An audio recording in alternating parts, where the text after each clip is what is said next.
A água.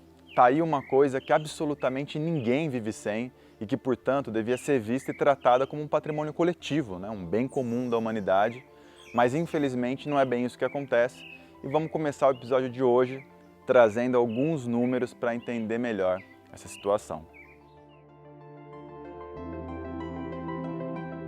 Apesar do nosso planeta se chamar Terra, 71% da sua superfície é coberta pela água. A maior parte de toda a água existente no mundo é salgada e está concentrada principalmente nos oceanos e mares. Os outros 3% restantes são formados por água doce, que no geral é própria para consumo. Só que desse total, quase 70% se encontra em calotas polares, ou seja, são inviáveis para a nossa utilização. Então nos restam para o consumo os outros 30%. Então quando você vê aquele mundaréu de água por aí, não se ilude não. O que a gente consegue aproveitar é só um pouquinho. Em outras palavras, do total de água presente no planeta, apenas 1% está disponível para o consumo humano de uma população de quase 8 bilhões de pessoas. E curiosamente, 11% de toda essa água disponível está aqui no Brasil. E o pior de tudo é que esse patrimônio coletivo, esse direito, ele vem sendo tratado como uma mercadoria pelas grandes corporações que adoram privatizar os lucros e socializar os prejuízos. Elas ganham dinheiro e a gente fica com os problemas. Tem uma última estatística importante que eu quero te contar. 90% de toda a água consumida no nosso país é utilizada pela indústria ou pelo agronegócio e não é para produzir comida nem distribuir renda para a população. Os outros 10% é que representam o consumo doméstico, o residencial. E mesmo assim, você já reparou que 99% das campanhas de educação ambiental estão voltadas para sensibilizar o grupo menos responsável pelo problema que a gente vive?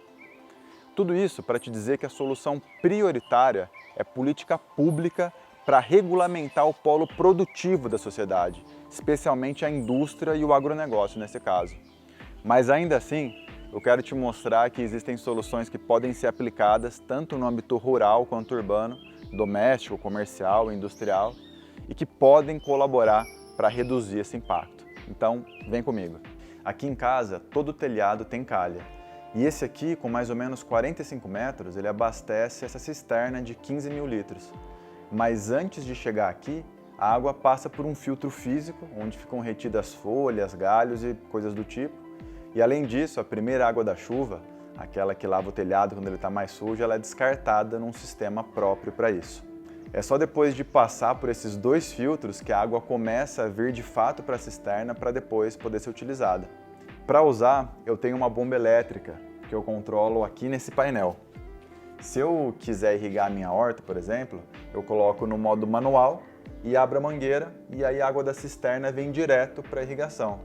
Aliás, as plantas adoram água de chuva, né? Você sabia?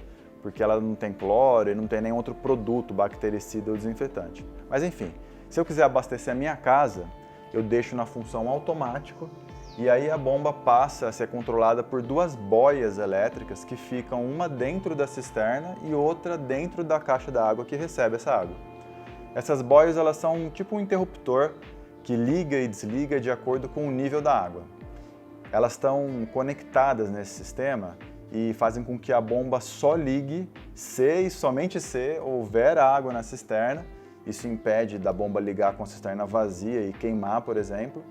E se o nível lá de cima da caixa d'água estiver baixo, isso impede a caixa de transbordar e eu perder água à toa. Esse sistema ele me dá uma autonomia hídrica de quase 60%. Quer dizer que durante toda a estação chuvosa do ano, de setembro a março mais ou menos, aqui em São Carlos, eu tenho água à vontade. Eu posso até desligar a água do abastecimento municipal e não ter problemas com isso. Bom, esse é o modelo que eu uso aqui em casa, mas nem todo mundo tem espaço disponível para uma cisterna dessa, né? Então, existem outras soluções possíveis também que eu quero mostrar.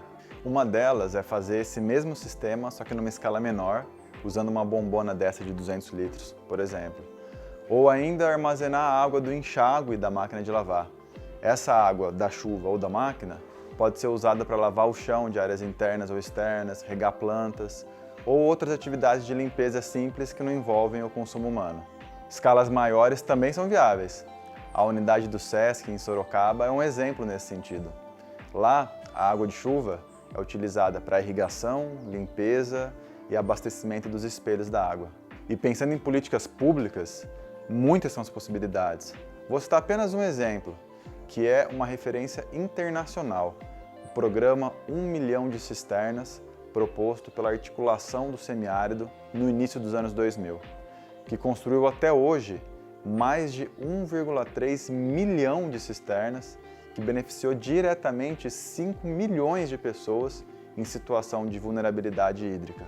Por último, a gente tem também as tecnologias de saneamento ecológico, que igualmente podem ser aplicadas em várias escalas, como por exemplo os banheiros secos, que usam serragem para dar descarga nos resíduos humanos, ou jardins filtrantes, como esse aqui, que tratam o efluente dessa casa de forma biológica, com o auxílio das plantas, e que ao final a sua água é utilizada para a irrigação de um sistema agroflorestal. Bom, como já deu para perceber, tudo aqui está conectado. Então fica atento para os próximos episódios para poder acompanhar a continuação dessa história em busca de soluções sustentáveis.